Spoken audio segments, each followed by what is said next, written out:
Hello, everyone. I'm Drunkduck, innit? And today I'm going to feature a Playmobil comic. That's right, Playmobil toys. You think it's piffle, but it's not, innit? I don't know. That's all I have.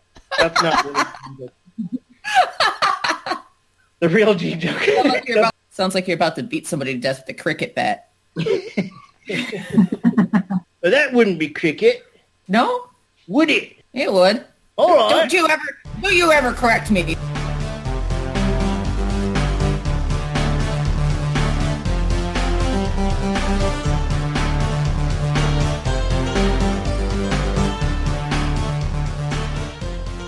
Hello and welcome to Crackcast 285. I'm Ozone Ocean and with me is Pitface. Hello, Pitface. What up, baby? Hello, Tanserine. Hello there. Hello. And hello, Mr. Baines. Baines. Microphone is open. Baines is giving Microphone, us your his- microphone, babe. Oh, I'm sorry. My microphone was clicked off. Hello.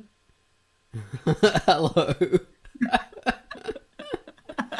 I was a bit closer than I anticipated that I would be. That was weird. Okay. Right, so this week we're going to be talking about anti-heroes, or comedy anti-heroes specifically. Not just, the Clint Eastwood kind of boring anti-hero, but the fun anti-heroes from everything you love about comedy anti-heroes. Just because I want to talk about them. But before we get into that, we have the featured comic that... Oh, amazing! Gene Joke has done for us, because Gene Joke is our newest feature guy. So yeah, he has featured High Explosives Playmobil by Gumwallace, who is our Alright, that's a little bit of alright, isn't it? Or explosives, innit? That sounds exactly like Gene Joke. It's incredible. It does, yeah. So yeah, High Explosives. It's a exciting little comic, all made with Playmobil, but Gumwallace gives them so much character and life into these little plastic characters, which is just amazing. He turns them into real people. You're convinced they're real people, isn't that right, Baines? Yes, I am. Well, that's the problem you've been having for so long. Yeah. All right, so without further ado, here's Jinjo. Hello, this week's featured comic is High Explosives Playmobil by Gunwallace. This is a photo comic which uses Playmobil toys to portray the characters of the story. It also has custom-made props and the occasional photo insert. It's all lovingly done to a nice high standard by Gunwallace, much like his earlier comics, such as character development. The story of High Explosives follows Warwick Chesterton, better known as Ricky. Ricky's a slacker type, he's a stoner, hangs out with his mates, gets stoned and plays video games all day. He also works for his father, or at his father's company, a company called Chesterton Research, who do genetic research and experiment on animals. And not in the most humane ways either. One fateful day on his rounds as a mailboy for Chesterton Research, Ricky accidentally consumes one of the chemical compounds used in their research with interesting results. You'll have to read the comic to find out more. But in true Gunwallace style, this is a very, very funny comic. Very witty, very charming. So go read High Explosives Playmobil by Gunwallace. And that was Gene Joke. Oh my god. You guys are bastards. Alright. And now we have the music by Mr. Gumwallace. So we've had a comic by Gumwallace, and now we've got the music. And the music this week is... It's... Persistent something. Pestilent. That's what I meant. Persistent pestilence. Now, pestilence was a... Persistent. That's what happens when you have a mouthful of dog shit, apparently. So, Pestilent was a comic that Kai featured the other day, actually. Very impressive piece of work. creepy and all sorts of stuff. And the music, funnily enough, that Gumwallace has given us is it's a sort of a thoughtful, haunting theme. It sort of reminds me of a classic horror film soundtrack. Do you sort of concur, Baines? Yes, very much so. It's nice and simple. It's very creepy, atmospheric. I really like it. It's got the Baines seal of approval. So take it away, Gumwallace.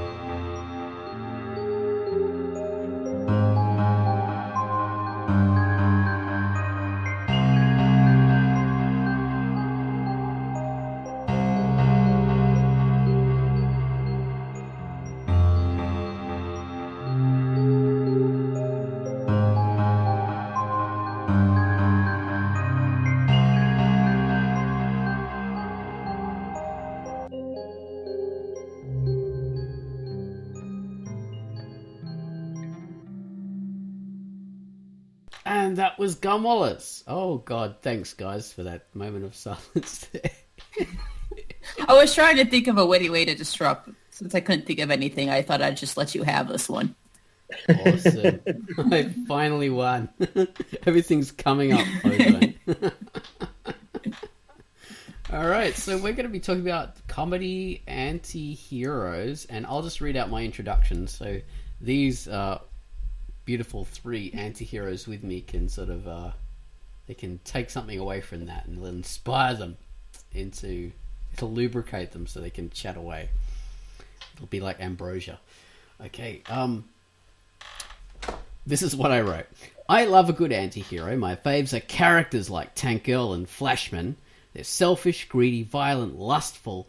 They're out for their own needs first, but they still manage to do the right thing and vanquish the bad guy along the way regardless. You know, maybe they do the right thing in spite of themselves, but, you know, they still do. That's what makes them heroes. I try to add aspects of that to Pinky when I can, though she is at heart an idealist, so she's more a hero than an anti-hero. Pitface's Bones is an anti-hero too. He's more of the anti part. And he just does good along the way accidentally. So without the idealism. They're very much like Greek and Roman and Norse gods in a way. Those guys were all anti-heroes. Not necessarily comedy anti-heroes, but quite a few of them were, funny enough. I mean, Thor, geez, you ever read any of those Norse god stories? There's a hell of a lot of comedy in those ones. All those gods were absolute shits in most regards, but that made them more human. In fact, a lot of these gods were more human than most humans. You know, they didn't have a lot of the good kind of things that we have about us. Gods tend to be more shitty than we could ever be. I think that to be a successful anti-hero, though, you need to have to make the audience like them. It's not good enough just to do bad things and be a main character. People have to identify with them in some way and admire something about them. You know, their intelligence, their sexiness, their charm, their luck. And not all of those aspects. Maybe just 2 or, 3 things is enough. Blackadder is a good example of an anti-hero. But in the 4 series of him, there's, versions of them that work better than others. The first one, it failed utterly because he's too unlikable. He's a dork, he's ugly, his plans hardly ever work out, and he's stupid. So there's not anything attractive about that. And his subordinates are even smarter than him. But in the second version, he's handsome, cool, charming, intelligent. His plans did work out sometimes, and that marked the period where Blackadder started to click as a concept and work with the audience, because it had things that we liked about the character. And sometimes he also was in the right, like he was right to feel and act or react in certain ways, like you could understand the human reactions that he had. Yeah, he was identifiable. We'd identify with him. Yeah. So exactly. All those things worked. At the moment I'm watching The Last Man on Earth with Will Forte as the main character, and it follows the anti-hero mode, but as the show goes on, he becomes less likable, and it fails in that way because we lose our his likableness. So he's less of a main character, less of a hero. So he's more of an anti. So initially we identify him with him because we would like... He reacts how we would react as the last man on Earth. Then he meets another person, and we like him because he has a... he doesn't give a crap kind of attitude. And that is very appealing, that he's selfish, venal, lazy, but it's in a charming package because he's not embarrassed about it and he flouts conventions of civilization, but whereas the other survivor sticks with them. So we like that. But then he meets more people, becomes too self-conscious, fails in every way, none of his plans work out. There's nothing likable about him anymore. He becomes a liar and he's just a failed version of ourselves in that kind of case. So we don't like him as much. So I mean, making a good anti-hero is a complicated balancing act, isn't it, really? It has to be likable. Yeah.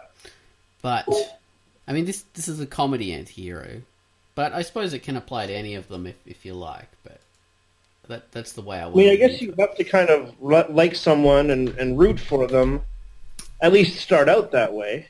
But several series have tried to start that way and then sort of take the protagonist to a darker place and sort of challenge you a little bit. And, I guess it depends. But if you're with the character in the beginning, then that can hold you for a long time. Well, like I say, it's a hero character. So I would say in Seinfeld, I would class all the Seinfeld characters as sort of anti-heroes because they're main characters, but they're not good. Yeah. They have bad things about them, especially George. He was my absolute favorite character. Yeah, me too. He was so good, dude. He was just so bad and so nasty and sneaky, but so likable anyway. But so human. And then Larry David continued that in Curb Your Enthusiasm. It's like you relate to him though, because it's like, I feel the same way he feels, kind of thing. I would want to do that. But like his. No, you go on.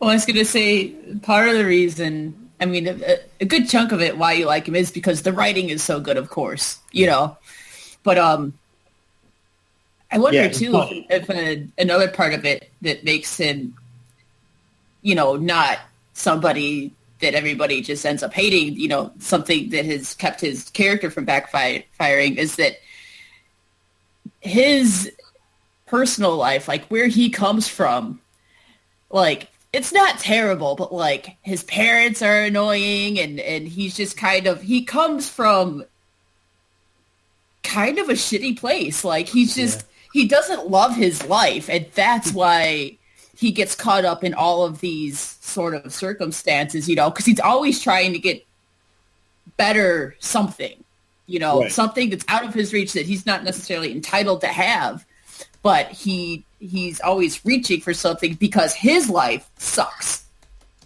So maybe that's part of what makes him not such a damning character. But like I said, I think it's mostly just the writing, though.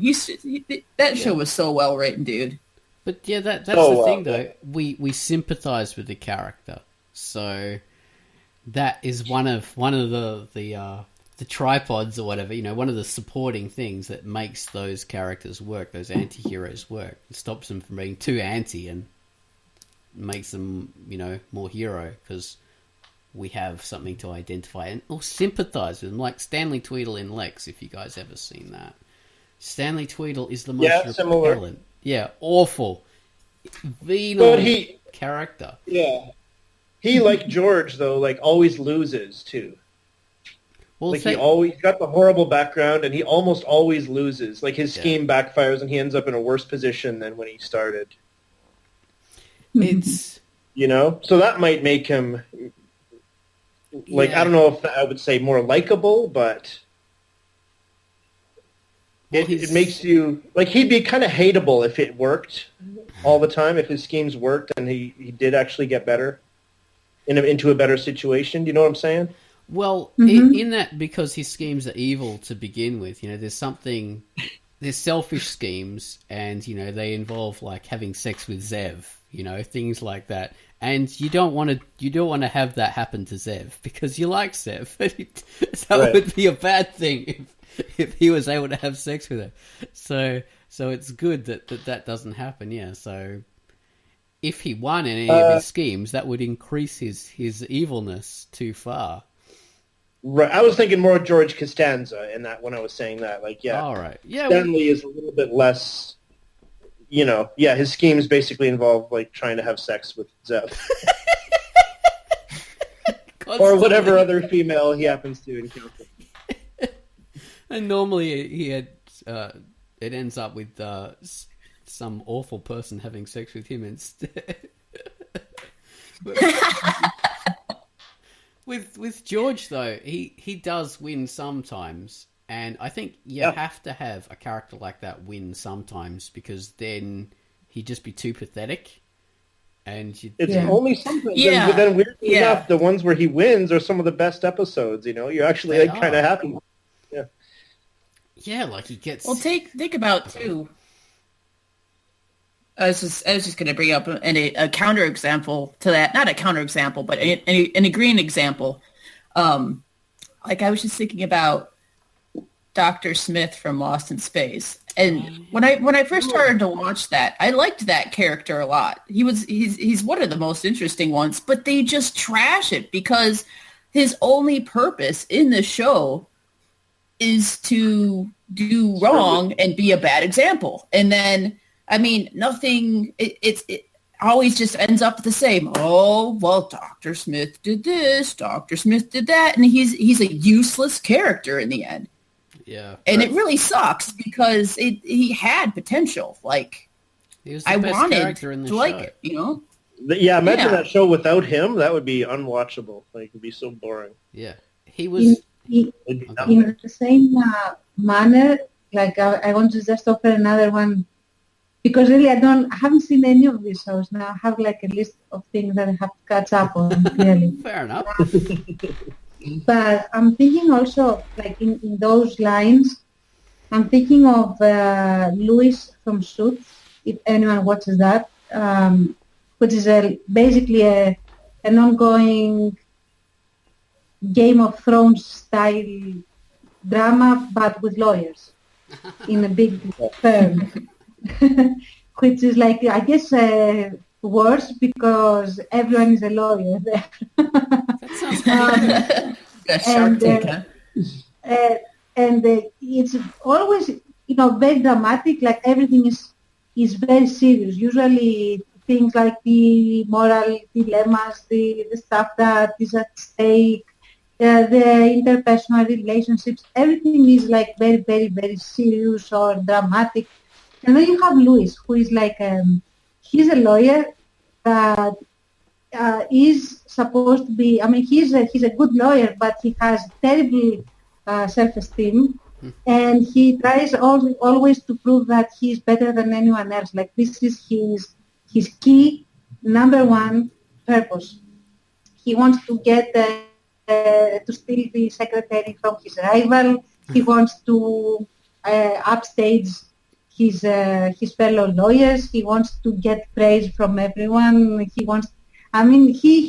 basically like a middle schooler in everything emotional, and needing to overcompensate for a gazillion things. He also doesn't look very nice. I mean, he's like a short. It's not that he's likable, but he's likable because of his reactions, and that he is very human in a sense, and he always gets fixes because he usually creates blunders, either with the people that he wants to impress, and he completely screws that up, or he actually makes errors that advance the plot and stuff like that. But sometimes his succeeds. Oh. And usually they even give him some elements where he succeeds big time, like it's important for the plot for him to succeed. And you have this moment of crowning glory for him, and then he says something, and it all falls apart because he ruins it on his own, trying to mix it too much, trying to oversell it in a sense, even though it doesn't need to be. I mean, it's already big, but he's trying to oversell it, and it falls flat. and that makes, I mean, the relationship as a viewer that you have to him is that you love to hate him and you hate to love him. But he's crucial. He has to be part of the cast. And he never becomes redundant. I think that is like one of the best examples of this type of character. Yeah. That there is out there in movie series. Yeah. You always like something about them until they work. What show is that called again? Suits. Oh, Suits. Yeah, I haven't seen it. I'm going to write that down. I want to check that out. That sounds fantastic. Yeah. It has kept my interest for a few seasons. So, yeah, I recommend it. I like it personally, but I like that sort of series. Don't judge me. I've heard a lot of good things about it. I've heard a lot of people say they really like it. I haven't seen it yet. A good anti-hero series. All right. Can you guys think of any other examples of good anti-heroes? Well, there's Homer, of course. Oh, yeah, dude. Tons. Yeah. Deadpool, My whole reading backlog of comics, man, all I read was anti-hero stuff. I lived by Lobo, dude. Lobo is still man, oh my God. See, in the back of my mind, as we've been going through this list, now Lobo is an extreme case, man, and a lot of people don't like Lobo. But he was supposed to be a parody of. I'm sorry, but he was supposed to be a parody of the anti-hero, right? Originally. Yeah, like a parody of Wolverine or something like that. Yeah, and all those Wolverine ripoffs, and he was like sort of the extremely exaggerated, and then everybody loved him. So yeah. Yeah, and it's so funny because a lot of these boxes that we were kind of ticking off, he doesn't tick off yet. He still works. Like, he is completely 100% out for himself. He has he's got maybe like the love of the space dolphins that redeems him as a character a little bit. That's not even a big thing. Like, it's just like whatever, like, don't fuck with the fish, and then like he'll kill you, like, but and he is like a redundant character, but once again, it's the writing. Like, you have to, he serves a certain sense of humor, and that's what makes it, like, God, man, I don't even know really how to talk about him. Like, he just worked. Like, I've never seen another character like that, and I'm sure some people could point some out. The Mask in a little bit. Oh yeah, was like that, and then Deadpool Judge Dredd. Judge Dredd wasn't on that level. He wasn't on that tier, but like the old comics and some of the new ones too, it's kind of funny because Judge Dredd himself isn't a funny character, but it's the situations. And he can, I think he kind of straddles that line of anti-hero because he borders on, he is so for the law that he borders on fascism. Like, he loses his humanity a little bit. Like, he could club you for jaywalking. Like, what the fuck, Yeah. But at the same time, the situations he gets put in have this extreme reality to them that make it funny. So you've got this anti-hero in say, for instance, like, he gets called to the FATS convention, which is a bunch of people who, it's a subculture who take pride in being extremely morbidly obese. And they all walk around with, like, they have, like, wheels on the bottom of their stomach so they can, like, kind of trudge around and stuff like that. Stuff like that. Or, like, I remember there's this one instance where there is this guy, if I'm remembering this correctly, and he goes to throw himself off of a building, and Judge Dredd comes running up in his motorcycle, and he's like, stop, it's against the law, and he grabs him, and throws him in the cubes or whatever. It's just like stuff like that. Like it's so over the top that it works. And then you have to keep the situations fresh too. And I think that's the hard thing with series like Lobo and Judge Dredd is like when you have such a static character, because neither of those characters, you cannot suddenly make them have these big personality altering events because the personality is part of what's being sold, this anti-hero. But you have to keep the situations that they're in fresh and funny. So they don't change those characters very much, just what they go through. I find with a lot of other say anti-heroes, say in TV series, like think about Al Bundy from Married with Children. Those characters are changed a lot throughout the course of that show. He became a completely different person to what he was in the beginning. He wasn't so repellent and horrible a character in the first few series. There was pathos about him. You could sympathize with his situation because he was a harried cuckold, but as the series went on, he just... A cuckold, really? Oh, that's another story. I haven't watched the series enough, I guess. I didn't know that. Well, that just means that he is cuckolded by his wife. Not necessarily his wife goes and sleeps with someone, but she did. She slept around, whatever. But he did? Okay. Yeah, Peg. But the thing is, we sympathise with him originally, and because he still cares about his family, he still cares. Yeah. He's not a bad guy, but as the series goes on, he reviles his family. He hates them, and they hate him, and everybody hates everybody. And towards the end, you don't feel any sympathy towards him at all. You feel for Peg more, because she is a great character, and Al's just as shitty as she always said he was, towards the end of that show. So, in that kind of situation, the characters do go through a change, not just with the situation. So that's another side to that kind of thing. Yeah, perhaps it's not good to have a changing character when you're trying to do an anti-hero because you lose some of the balance there and they become unlikable that way, or they don't work as well as they used to. Well, I think if you're having a series that's supposed to be running forever, then that might be a good bad idea. But I think it's if you're thinking of something like a story that has a beginning and an end, it's not a bad thing to have an anti-hero that might be changing. I mean, yeah.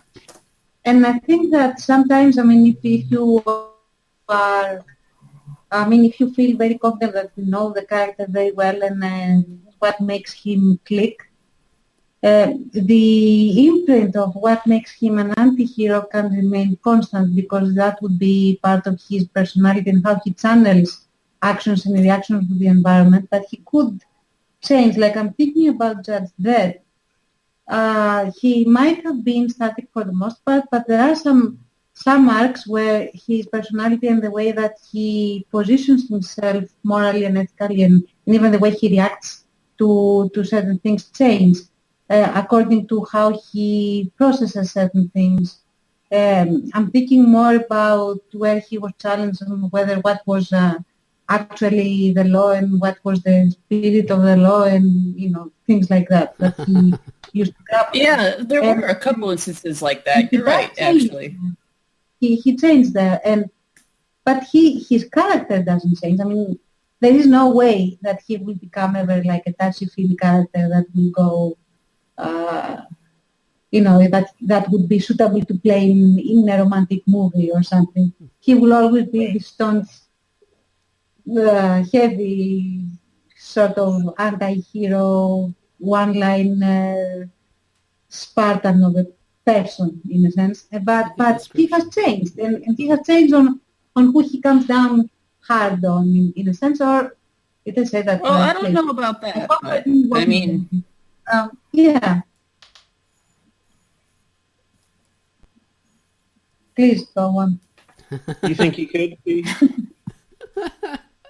become a romantic lead? Judge Dredd in a romantic movie would be Hilarious. probably directed by Mel Brooks or something. That's the only way I can say it happening. There was, I remember one instance where there was this female character. She had the hots for him. And there's this famous panel. I can look it up in a second. And she's all like doughy-eyed and something like she goes to give him a kiss or something. And you can't do that to a judge, so he just headbutts her. Oh, God. Wasn't that I love you, Jojo. Huh? Wasn't that assault, though? No, because it was against the law to kiss a judge. Okay, then. To have romantic entanglements with a judge. Threw her in the cubes. Well, it would be a cute for the thoughts, for sure. There you go. Good comedy in Judge Dredd. Yeah, Tank Girl is another classic one that, I mentioned. And she's a good anti-hero because she's so... There's sexiness, that's what attracts you to the character. But there's just so anarchic, and she just doesn't give a crap. And she does good things totally by accident, She has no intention to do a good thing or to do anything, right by people. It's all totally incidental, but you still like her anyway because she's hot and anarchic and just doesn't care. Yeah. And that don't care attitude is very attractive for some reason.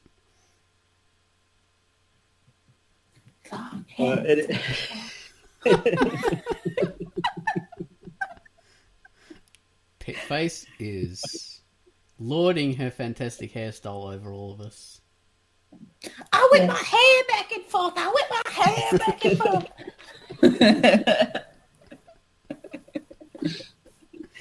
Well, yeah. I never read enough Tank Girl. Well, I appreciate the artwork, but I should. That's cool artwork. Unfortunately, I have only seen the movie, and everyone says that it is not representative. So the movie's great, but it's a different thing. In the movie, she's less of the anti-hero, more of the hero, more of a classic hero in the movie because she cares about stuff a lot more in the movie. She's a nice person, whereas the real Tank Girl is not really a nice person at all in any way. She's just awful. But you love her anyway. Yeah. What about... It was like that with the Mask movie, too. Yeah. Go on. Yeah. Stanley Ipkiss. Yeah. I love Stanley Ipkiss in the movie. I love Jim Carrey's performance. But, yeah, the actual comic Mask is a really nasty shit. But I don't know. He's not an anti-hero in that. He's a fucking bad guy. But he's the star of the comic. That's what I was going to say. So, he's not a likable anti-hero character. He's just a... How about Dr. House? Yeah. Oh yeah. He falls into that. Yeah, very much so. And I think that they actually destroyed the character towards him because they made him more unlikable than likable. Yeah. Like he became. And that's what the point I wanted to make is that in order for an anti-hero to stay likable, there are some lines invisible, but definite that shouldn't be crossed. Like there are some things that the anti-hero should never do. And if they infringe in such territory, then they stop being an anti-hero and they start their journey into villain territory, in a sense. Yeah. Or at least plain unlikable. Very good point. Yeah, that was what I was getting to in the thread. I mean, further down, Bravo's sort of talking about how characters can sort of have some essential things about them, but I disagree with that. Characters who are anti-heroes, likable, meant to be likable anti-heroes and kind of long-running things especially, there's a balancing act, and things can change. Their audience perception of them can change a lot depending on all these different factors, sympathy for them. If you make the characters too much about getting sympathy, they can be pathetic, and then you despise them because they're too whiny and, nothing ever goes right for me. Oh, God, woe is me. Then, your sympathy dries up and they just become pathetic. Or if they behave too evilly or too don't give a crap, then they become just careless and, nasty and mean. And that meanness can make them unattractive. So it is a balancing act. Say if Judge Dredd turns too homicidal, Too fascist. Like more fascist than he is right now. Yeah. Well, I think crossing that line would mean that he starts reacting not out of commitment to the law, but out of an emotional response. I think that's what would take his character and put it over the edge. Like, dude, you're kind of a bad guy now. Yeah. He'd be Judge Death or something like that. That's all crime is life. The punishment is death. Exactly, and it wouldn't work as well. So, yeah, I think there is definitely a very, very tricky balancing act, and you've got to sort of think, now, how will the audience react to this? How will they see it? And I think that's incredibly difficult, because you don't know. You sort of add all this stuff into the mixture. You pinch of this and a dash of that, and you're not really sure how it's going to develop with the character and how the audience is going to react to them. And it's the world of the story too, kind of, right? Like it would vary, like whether it's a comedy or whether it's like a Judge Dredd world, or a Seinfeldian world. It would vary a little bit on what those lines are. Yeah, a lot. Yeah, incredibly. I think it also matters, like if the anti-hero that we're talking about is the focus of the story, or if he's just one of the players in the story. Yeah. You know what I mean? Like, there's a difference between watching something because of the anti-hero and then being into something, but the anti-hero is just a small fragment of the story. Because then how they react, when it's just part of the story, more of the consequences of how they act, maybe, on other people, that you will also have an investment in, rather than, say, something, you know what, I'm going to stroke my own ego and use my own comic. Bones is the anti-hero, right? Yeah. And I actually wrote that in the comments. Nobody mentioned it. Go on. What? The comments aren't showing up for me. Oh, that's how they show up. Shit, there we are. I was wondering where all that noise was coming from. Continue. And so, yeah. And so, I forgot what I was saying. About Bones being an anti-hero. He's the star of the comic. He's not foil. Yeah. And so, like, I mean, he does some pretty shitty things. He's not a villain, but, I mean, I think you get such an investment in him that he can get away with a lot more, rather than if say, the other characters, like Igor and Tread and stuff like that, and a bunch of other characters had as big as a slice of a pie as he does, then the things he does might be a little bit more abrasive rather than entertaining. Yeah, because the others can sort of shoulder some of the burden of the story then, and keeping things, they can take on the audience hero role a lot. Well, at least Tread can. Everybody loves Tread. There's nothing bad about Dredd so far. So My boy. Fred is a moral compass because he adheres to some kind of code, whatever that is. He's like a...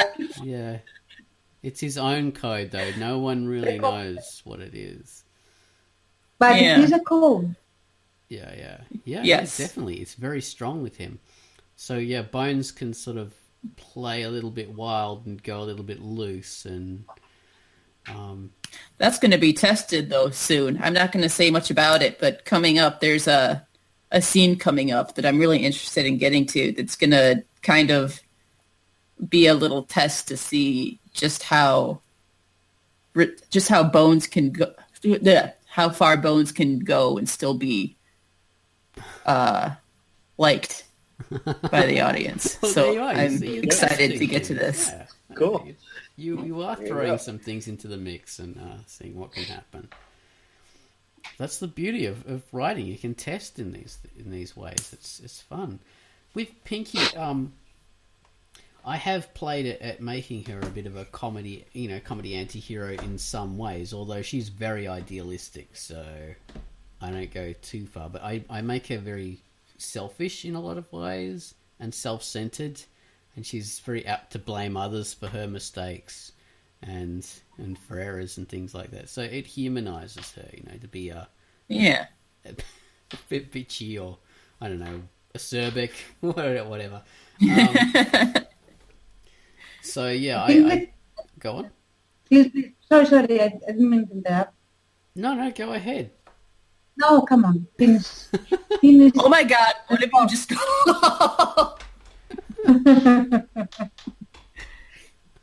Anyway, what I was going to say was that the closest character I think we have to an anti-hero is Nikos right now. Yeah, you're right. Yeah. Because he is a very abrasive, verbally abrasive character. When he gets pissed off very easily, and he doesn't hold back on the anger. The anger explodes, and he doesn't hold back on that. He doesn't care who he says it to. Yeah. So I like him because he just says things that a lot of characters wouldn't. He's very forward with the women characters, and he says he goes to like him, and he gets away with it, the bastard. But he does. And he says whatever he feels like to anybody, to Hunter, to anyone. He just goes out and says it, and that kind of our character's very liberated that way, and as I said before, that don't give a crap kind of attitude is very attractive. That's for some reason. So that's something. Yeah, that's something that really does work. Yeah. But he does have. I mean, while verbally he always advertises how he never cares. Yeah, he demonstrates it with his actions that he does. Yeah. Exactly. So you have this balance in the character, so that he is hopefully made more likable than unlikable. I mean, especially since you don't have to deal with him, so he's fun and entertaining. It redeems him that he obviously does care a great deal, in his actions. He says all these awful things to Hunter, but he's obviously, healed this guy's wound and worked, 12 hours without sleep to stitch up his terrible wounds, and he's just done that kind of stuff. So there's incredibly redeeming. What about you, Baines? Have you got TK is a bit of a nasty character. We wouldn't really call him an anti-hero. I'm not sure. Yeah, well, I was going to say, if I do have one, it's him, and he's the, like what Pitt was saying about the not necessarily foil character, or, you have your more normal character, quote unquote, and then your kind of more anti-heroic type. Yeah. Yeah, like I've wondered if I made him too mean, if it doesn't quite fit. I've gotten feedback here and there that he's too nasty. He wasn't really intended to be that way. He's just supposed to be kind of chaotic. And, he doesn't mean a lot of the things he actually says. Yeah, I don't know. I would put him in that category personally, but you don't think? TK? Well, he's less of the hero kind of thing. That's what I'm thinking. He's more, more on the other side. You know? Yeah, that's true. Yeah. It's true. But he does, you know, when like the backs are against the wall, he'll be there for his friends, I think. Yeah. He's kind of been heroic. He's spearheaded some, you know, helping them out and stuff like that. Yes. Yeah, I'd put him in that anti-hero, that Han Solo kind of territory or whatever. Ah, Han Solo. That's interesting. You know, a little bit. Scruffy nerf herder. That describes Baines perfectly. Oh no, you're quoting Han Solo. Where did Baines go? Oh, did I go away? There he is. He became a bit Max Headroomy. Oh, okay, yeah. I would put him in that sort of anti-hero or, you know, foil kind of territory. Okay. Yeah, that fits. That is logical. Now, you brought up Han Solo. I didn't ever really think about him as too much of an anti-hero, but I suppose he is. He's a bit... Especially compared to Luke, isn't he? Yeah. Yeah, that's the dynamic. Luke is like sort of the straight and narrow or the naive, you know, star or whatever. And page boy turning into a knight. That's what... Yeah. Yeah. What was that? Well, I said she that said Luke page is boy like... turning into a knight. Oh, yeah. That was, Luke, the page boy. Yeah. That makes sense, yeah. Whereas... yeah, I think that's a very good description of him. Yeah, and Han Solo kind of bursts the bubble and sort of is the cynical one and all that kind of stuff. He's kind of in it for himself and, you know. So then you have that great kind of tension there.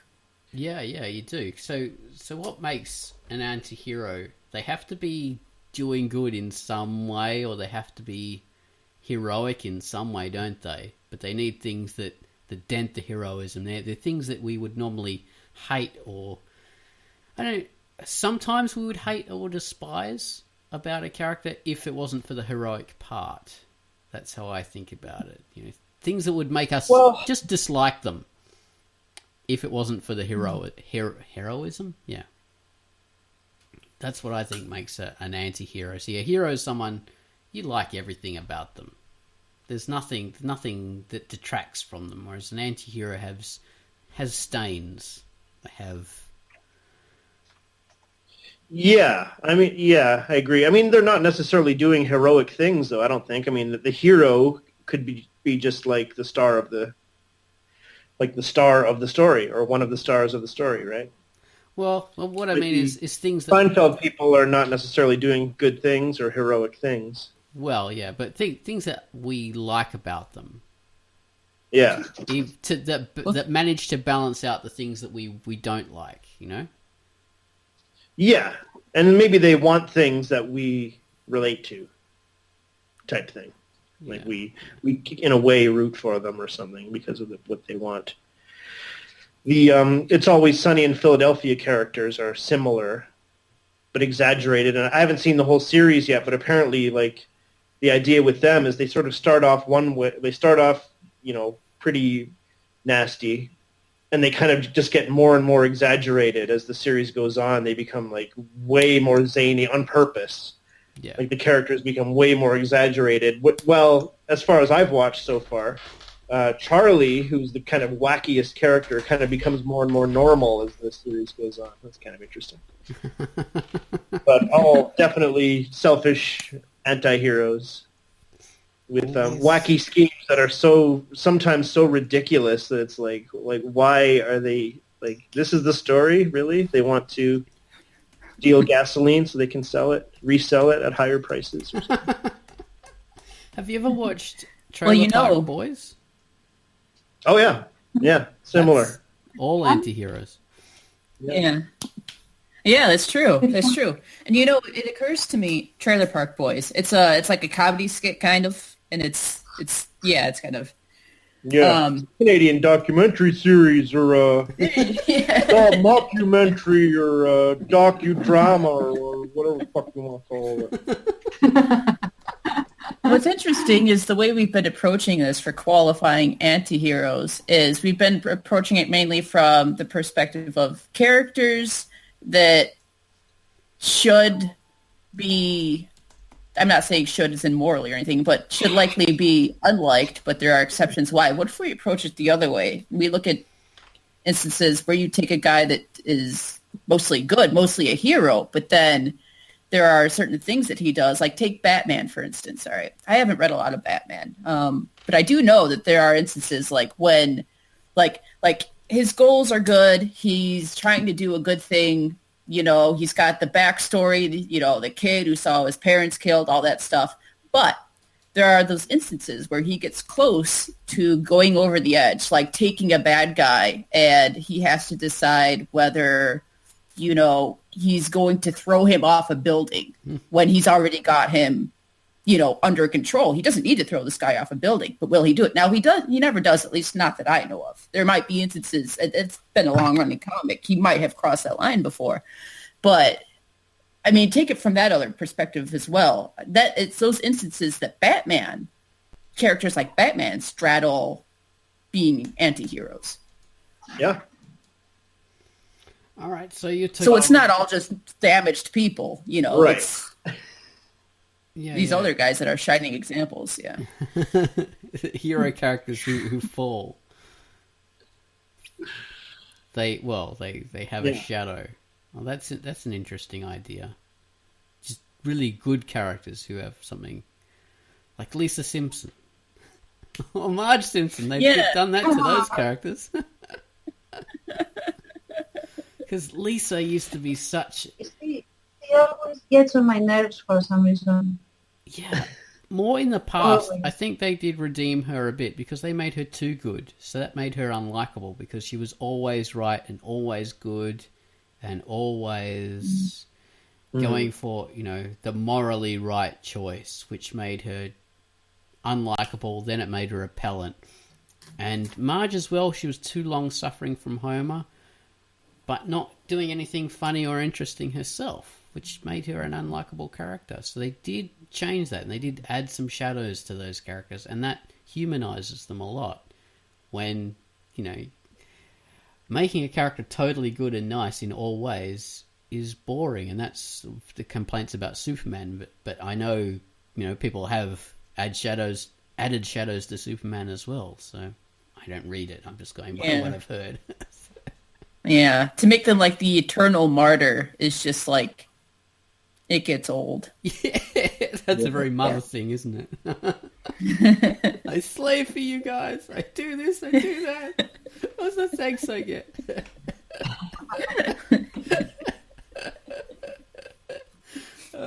Yeah. So that's something... Yeah, you don't have to turn them into anti-heroes, but you just give them shades of that. And... It makes them into a more relatable, likable character, doesn't it? It's interesting. Yeah. Good on you for bringing that up, Pitface. You're welcome. Gold star. I've done my business now for the day. I think I got to get stepping here in a minute. But... Yeah. All right. Well, I think we've gone quite a long way, a good way on this Crackcast. Anyone want to bring up anything else, or should we wrap it up? Chance. Baines. Yeah. Chance, go ahead. No. Me? I feel like you that is certainly called on, say, you know, to perform and hasn't started. No, I have nothing. No, sorry. Well, I just saw Deadpool recently, and I've never read the comics or anything like that. And it was okay. He was funny-ish, and he was definitely an anti-hero with, morally gray area and sort of really kind of outside the norm kind of ethics and predilections and everything. I thought what kept him, and he was like... I think a character who was really funny could have carried it. I just found him kind of somewhat funny, somewhat like punchable and annoying. I thought like what made it work for me. First of all, he's contrasted by the version of the X-Men character Colossus, who in that movie is fantastic, really entertaining version of him that they do. But what else made me care about the character through the whole movie was how much he suffered, and sort of the torment he went through in his backstory. Really did it. It kept me like rooting for the character, even though he does these questionable things, and potentially unlikable things. I was like on his side because of how much he suffered. So that can be an ingredient, to making an anti-hero, letting them be even. It's the more underdog thing, isn't it? Yeah, I guess so. Yeah, and I mean you'd have the same with a regular hero, I suppose, but like maybe a good option for an anti-hero. Have them. And they do say that good comedy comes from tragedy. Looking at suffering. The more the butt of the joke suffers, the funnier it is if done right. So if done right, yeah. Otherwise that's cruel. Yes.